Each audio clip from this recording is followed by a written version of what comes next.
Late night, luxury hospital.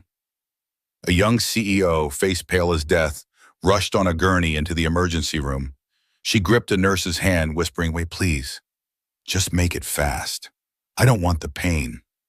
No doctor yet. Only a man in an old security jacket ran in. "What happened?" "Car crash," the nurse answered. He took off his jacket, covered her, voice calm and deep. "You'll be okay, I promise." As he held her hand, the lights revealed military medic numbers tattooed on his wrist. She saw them and froze. His name was Ethan Ward, 38 years old, single father, night shift security guard at St. Haven Hospital. Every night, the same routine. Clock in at 10, walk the halls, check the doors, make sure everyone's safe.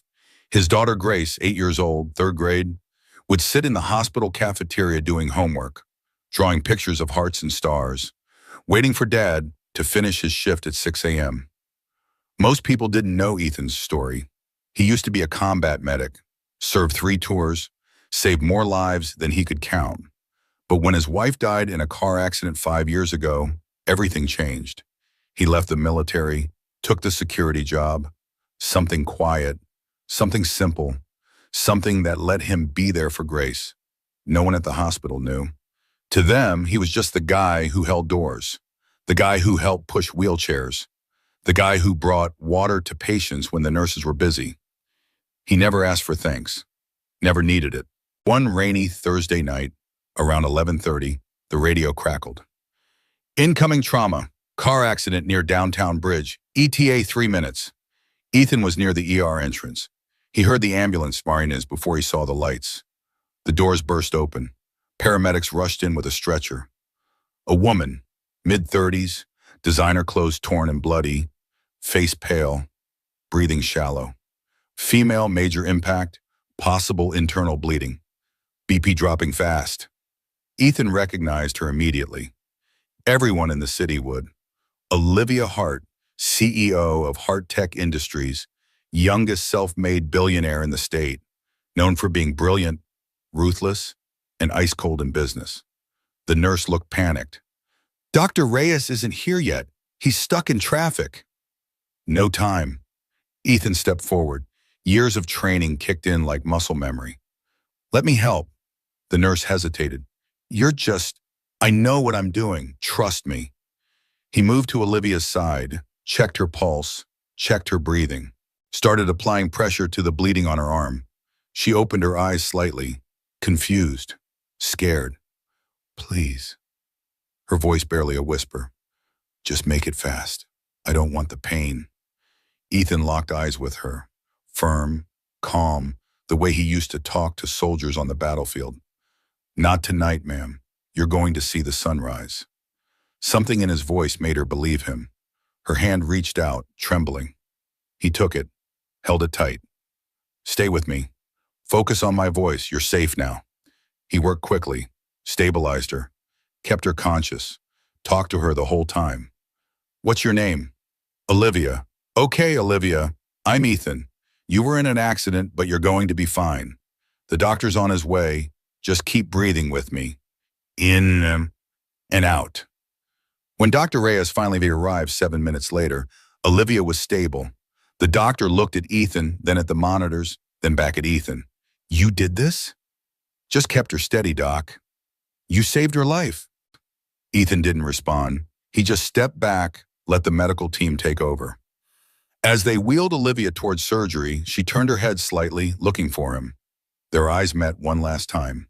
She mouthed 2 words, "Thank you." He nodded, then disappeared back into the hallway shadows. Just another night shift. Just another life saved. Grace was waiting in the cafeteria, coloring a picture of a superhero. "Dad, look what I drew." Ethan smiled, ruffled her hair. "It's perfect, sweetheart. Let's go home." He never mentioned what happened. Heroes don't need headlines. Subscribe if you believe small acts can save big lives. The next morning, Olivia woke up in a private room on the hospital's top floor.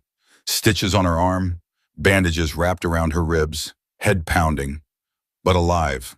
Sunlight poured through the window, just like he said. She remembered fragments, the crash, the pain, the voice, strong hands holding hers. You're going to see the sunrise. Who was that man? A nurse came in to check her vitals. Excuse me. Olivia's voice was hoarse.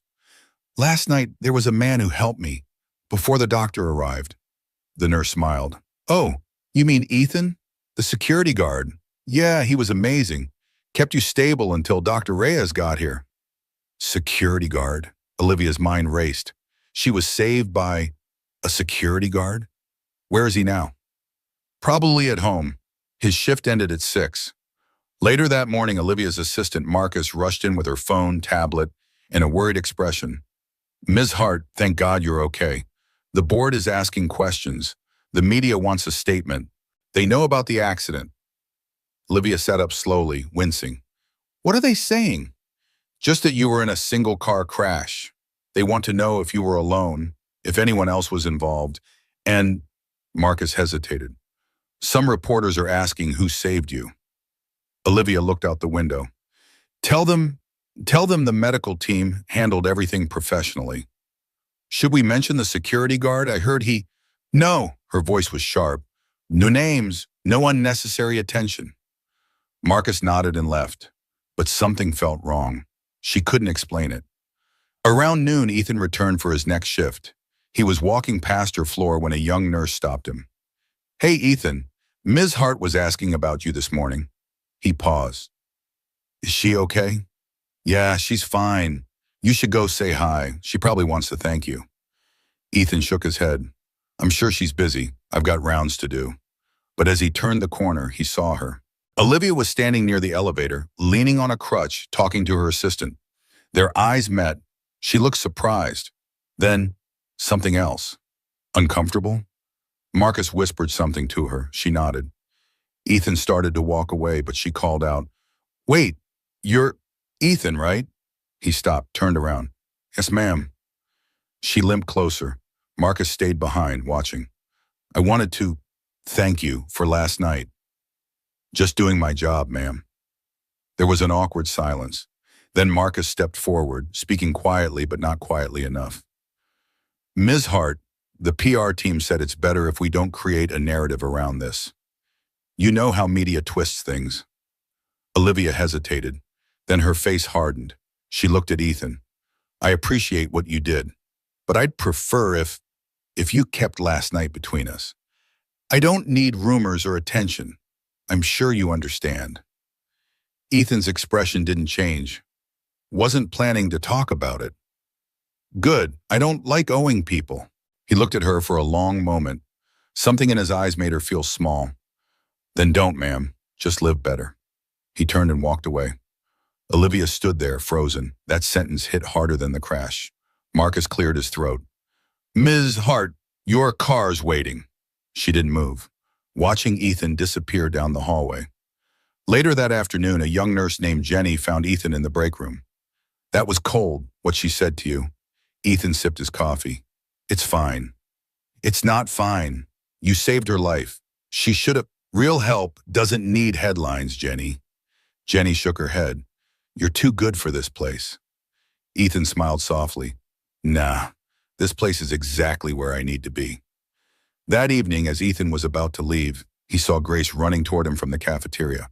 Dad, guess what? She crashed into his arms, breathless and excited. What, kiddo? My teacher said Ms. Hart's company donated a whole new computer lab to our school. Isn't that amazing? We get tablets and everything. Ethan looked up. Through the hospital's glass doors, he could see a black car pulling away. Olivia sat in the back seat, staring out the window. Their eyes met one last time. She looked away first. Grace tugged his sleeve. Dad, do you think she's a good person? Ethan watched the car disappear into traffic. I think she pays her debts differently. Grace tilted her head, confused. What does that mean? He picked her up. It means people show gratitude in their own way, sometimes with words, sometimes with actions.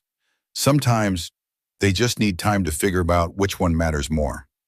Grace hugged his neck. I think words and actions both matter. Ethan smiled. You're smarter than most adults, you know that? As they walked to the parking lot, Ethan didn't look back. He didn't need to.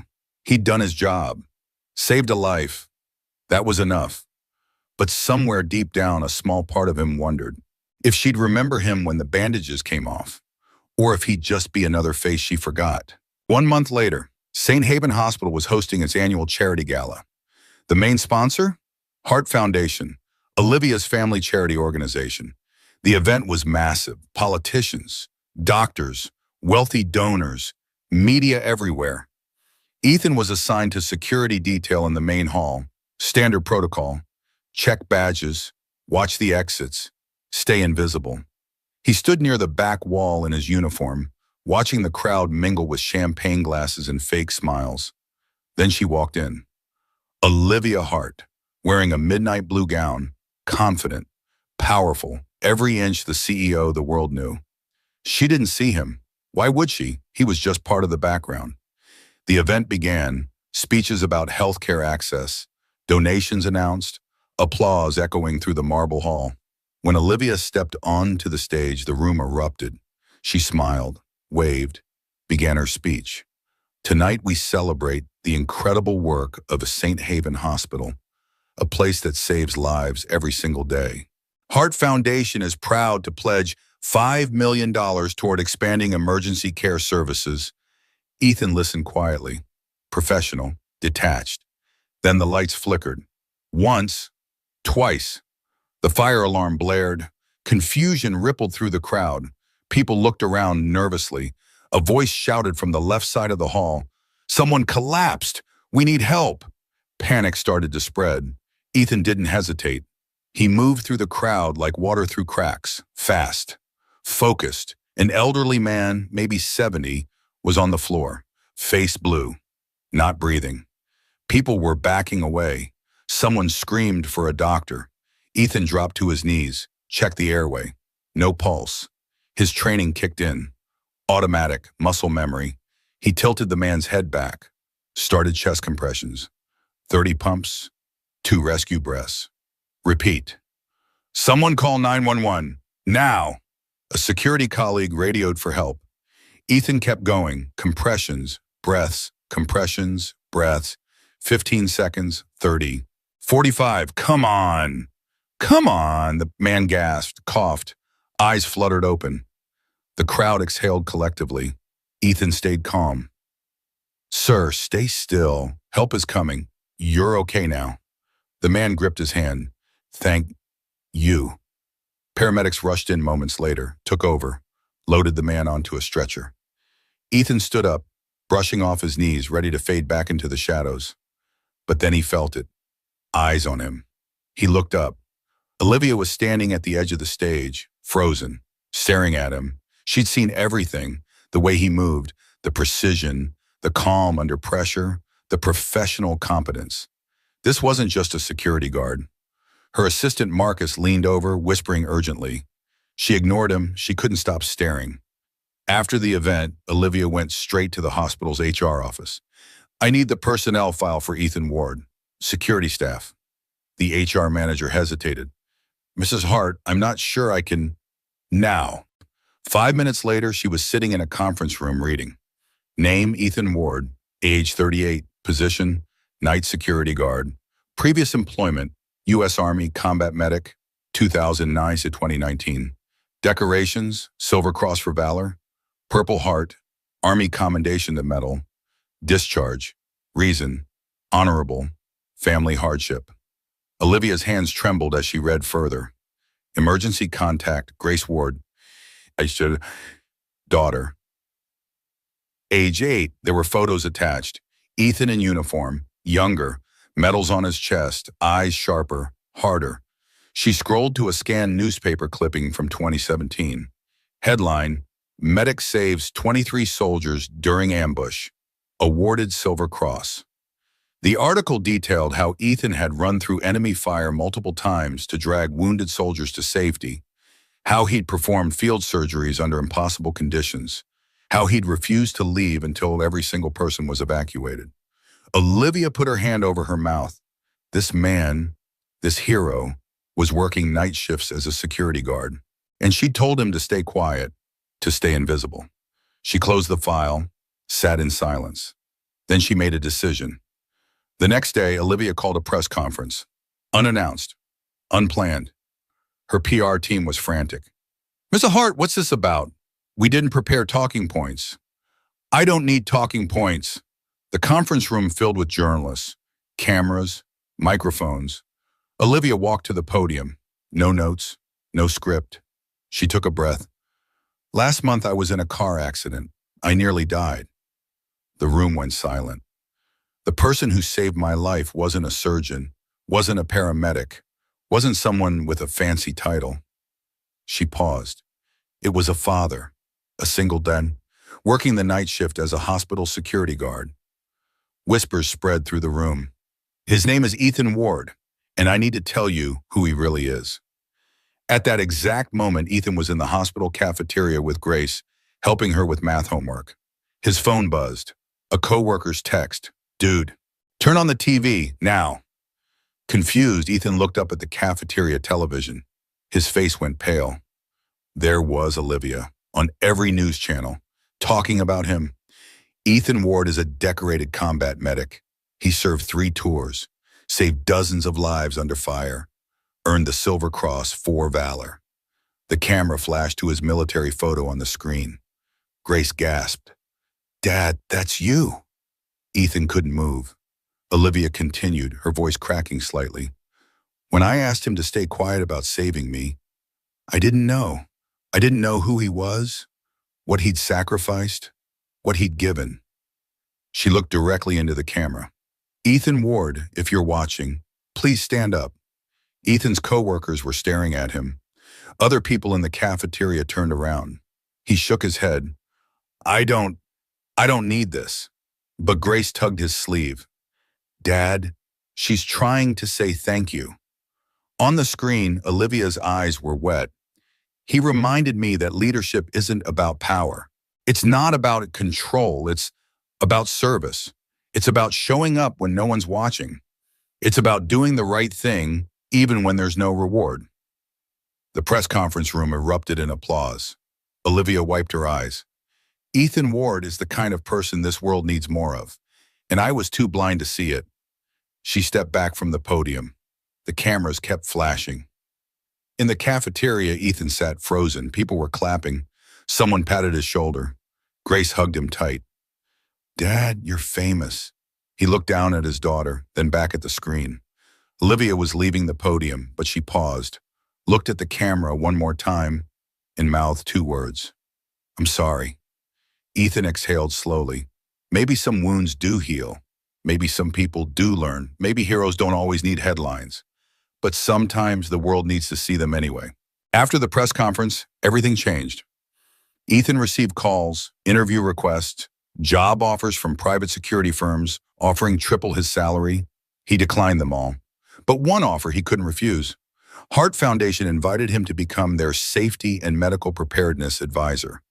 Part-time, flexible hours, good pay, and most importantly, he could still be there for Grace. 3 days later, Olivia came to the hospital herself. She found him in the security office filling out paperwork. She knocked softly. He looked up. "Ms. Hart?" "Olivia, please, just..." "Olivia." He nodded. "Olivia." She stepped inside, closing the door behind her. "I wanted to apologize. Properly, not on camera, not for the press, just to you." Ethan leaned back in his chair. "You already did that publicly. That was for the world. This is for you." She sat down across from him. "I was wrong about you. Completely wrong." "No, ma'am, you just didn't see clearly. Why didn't you tell me that you were a medic, that you were a hero?" Ethan smiled faintly. "Heroes are the ones who don't come home. I'm just a guy who got lucky." Olivia's throat tightened. "That's not true." "It's true enough." Silence settled between them, comfortable, honest. Finally, Olivia spoke again. "The advisor position. Will you take it?" "Grace needs stability. If this helps with that, yeah, I'll take it." Olivia smiled. "Good, because we need you." Over the next few weeks, Ethan and Olivia worked together often. planning emergency protocols, training staff, reviewing safety systems. They talked, really talked. She learned about his wife, the accident, how he blamed himself for not being there. He learned about her father, the pressure, how she built walls to survive in a ruthless world. One afternoon, Olivia was at the hospital's community park, reviewing site plans for a new clinic. She heard laughter, looked up. Grace was on the swings, playing with another child who'd scraped her knee. Grace pulled a small bandage from her pocket, carefully applying it like a tiny professional. There, all better. Olivia walked over smiling. You're a little medic too, huh? Grace looked up, eyes bright. Dad says helping people is our family business. Olivia laughed, a real laugh, the kind she hadn't felt in years. Your dad's right. Grace tilted her head. Are you the lady from TV, the one my dad saved? Yes, I am. Good. He needed someone to save. He gets sad sometimes when he's not helping people. Olivia's heart broke a little. This child understood her father better than most adults understood themselves. She reached into her bag, pulled out a small silver bracelet. I brought this for you. Grace's eyes widened. The bracelet had an engraving. Be brave, little healer. For me? For you, because I think you're going to save a lot of people someday, just like your dad. Grace hugged her. Sudden, tight, pure. Olivia froze for a moment, then hugged her back. That evening, Ethan found an envelope slipped under his office door. Inside, a handwritten letter. Ethan, you saved me twice. Once from death, once from myself. I don't know how to repay that. Maybe I never can, but I'm trying to be better. Because of you, thank you for seeing me, even when I couldn't see you. Olivia Ethan read it slowly, folded it carefully, put it in his pocket. He looked out the window at the city lights flickering in the distance. Some people come into your life like storms, others like sunrise. He wasn't sure which one she was yet, but he was willing to find out. 1 year later, the morning arrived cold but clear. Heart Foundation was opening the Ward Center for Community Healing in the heart of the city, a medical facility offering free healthcare, mental health services, and veteran support programs. Everything Ethan had dreamed of but never thought possible.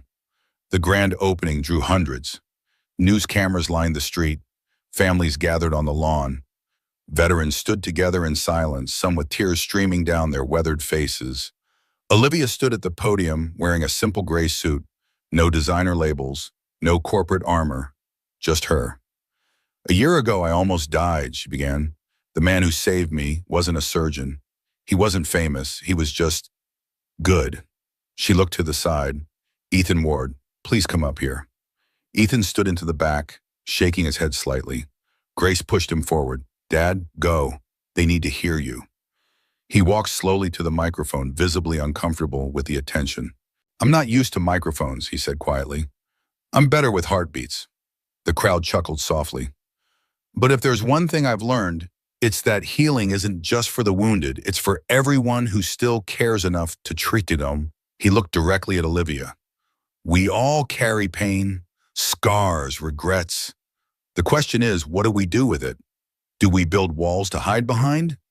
Or do we build bridges to reach others?